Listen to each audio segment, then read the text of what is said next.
Hi everyone. My name is Jerry Wise, and for over 45 years, I've been helping people who grew up in narcissistic, toxic, and dysfunctional families get family dysfunction out of them and become the true selves they were never allowed to be. Today, I want to talk about how to raise your self-worth, even if your parents or your family destroyed it. First of all, we want to understand that your low self-esteem and your low self-worth is part of the family super self. In dysfunctional families, the super self is a collective identity. It is a collection of the emotional systems of everyone tying in to the family emotional system, where individual selves are enmeshed, often leading to suppressed personal identities. Your low self-worth was likely shaped by this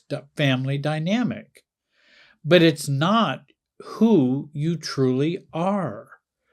Recognizing this is the first step towards healing.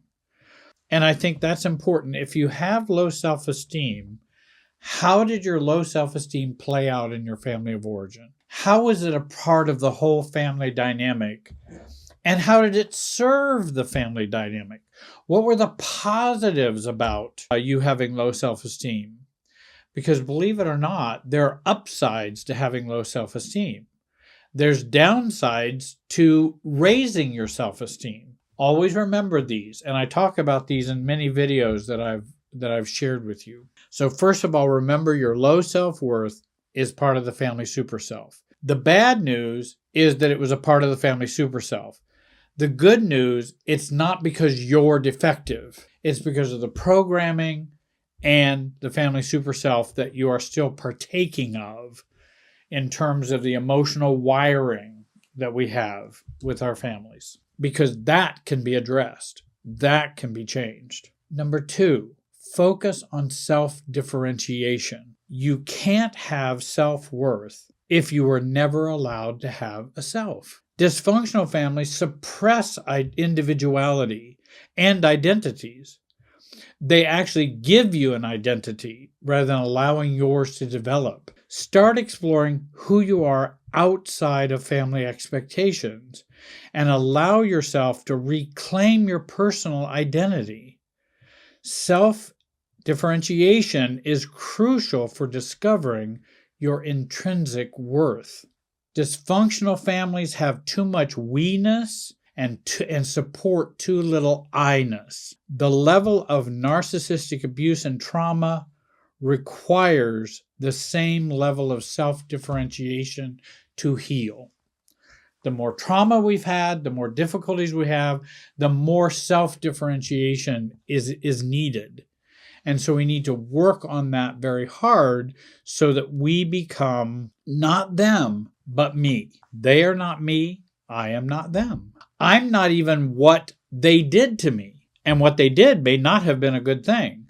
I'm not saying it didn't impact you. I'm not saying it doesn't have residual trauma and CPSD that comes along with that, which it does.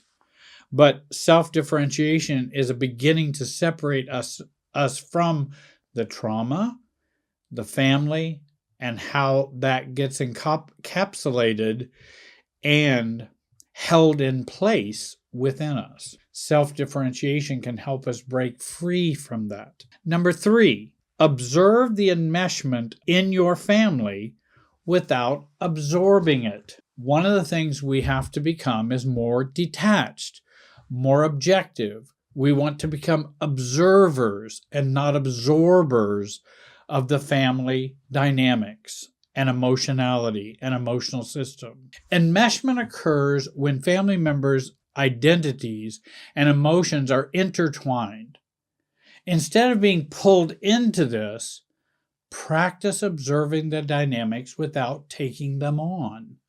Become a researcher, become a watcher from a different vantage point, not just an absorber of all that's going on in the family. This helps you remain emotionally independent and separate from their issues, keeping your sense of self more intact. Getting pulled in is, for example, like feeling responsible for their feelings. That's getting pulled into the family super self and emotionality. In other words, why am I responsible for their feelings? I simply said that I'm going to be an hour late to the dinner because I have something I have to do, and they're all hurt, bothered, and shaming you for that. I'm not responsible for their hurt, being bothered. I'm telling them what I can do and not do. And that when we have feelings of shame and guilt, when we are just being us, and when we have feelings of shame and guilt, when we truly have done nothing wrong, is usually getting pulled into that enmeshment.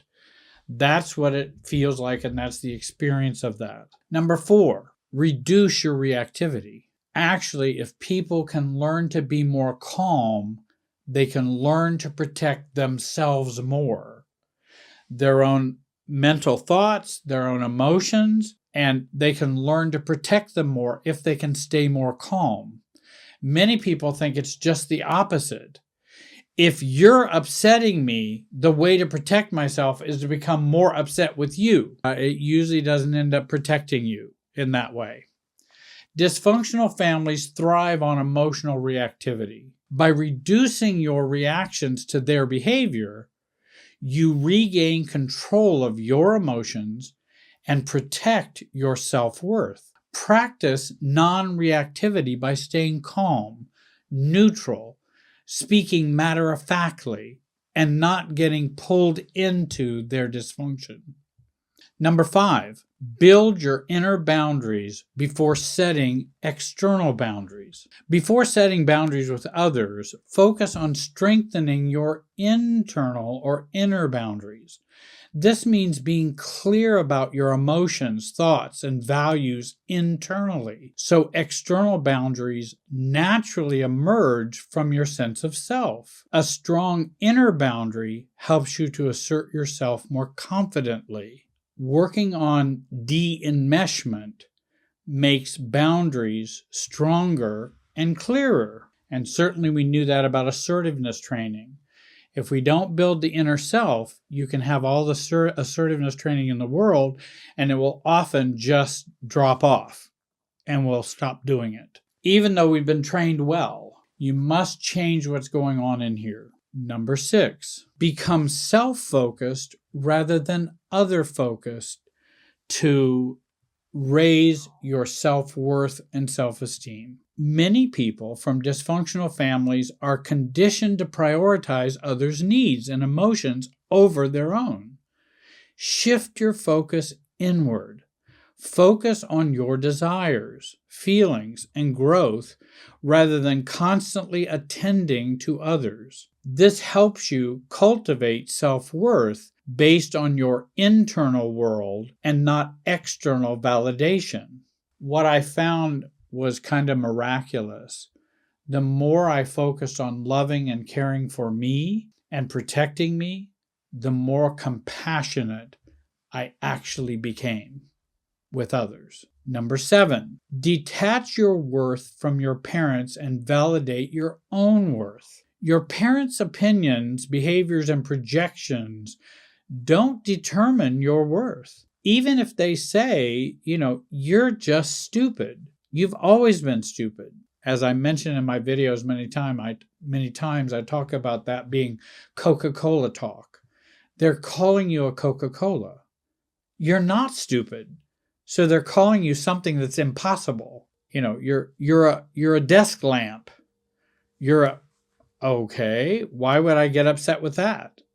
It's nonsensical. Begin to detach your self-worth from your parents by recognizing their dysfunction as theirs, not yours. Validate your own self-worth by acknowledging your strengths, achievements, progress, independent of their approval. I am not them, and they are not me. If you resonated with this video and want to learn more about how to apply these concepts to your life, I highly recommend joining the free training, Build the Real Self You Were Never Allowed to Have. See the link below. In this training, I address the reasons behind your low self-worth and help you raise it through self-differentiation methods I have been using with clients for over 45 years. Please subscribe. Please like this video. Comment, please. I do read comments. And I want to thank you for joining me today. Have a great day and be wise.